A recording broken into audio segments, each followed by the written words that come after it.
Angeline, and this is your Game of Thrones episode recap. In The Old Gods and the New, Theon and his Iron Islanders take hold of Winterfell with both Bran and Rickon Stark as hostage. To be taken seriously, Theon kills Sir Roderick Cassel.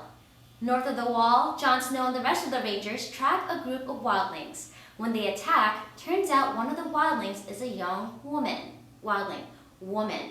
When Snow tries to kill her, she escapes, he recaptures her, but gets separated from the rest of the Rangers.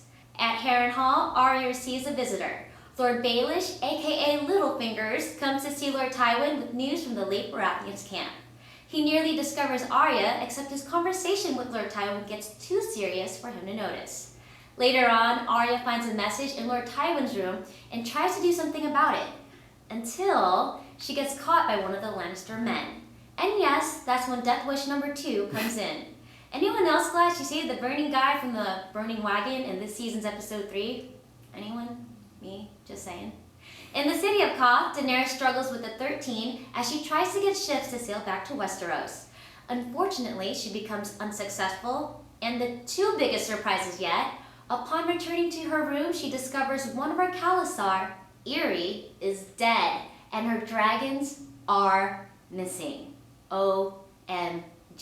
At King Robb's camp, Robb and Lady Stark reunite.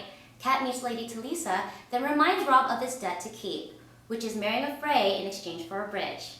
And word from Winterfell comes through as they find out about Theon's invasion. And remember that female wildling servant?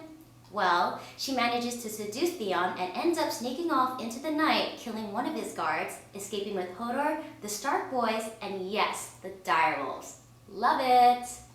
In King's Landing, Tyrion, Cersei, and the rest of the Lannisters, along with Sansa, see Myrcella off as she sails away to Dorne to marry a lord from House Martell, as part of an arranged marriage and alliance for the war. As they make their way back to the city, they're nearly attacked by the city people who've been crazed and starving under King Joffrey's rule. Sansa nearly gets raped, but the Hound races in to save the day. And my fave scene of this episode by far, Tyrion slaps Joffrey across the face like he owes him money. And I quote, "Now I've struck a king. Did my hand fall from my wrist?" Love this show more and more. Until next time, I'm Angeline, and that was your Game of Thrones episode recap.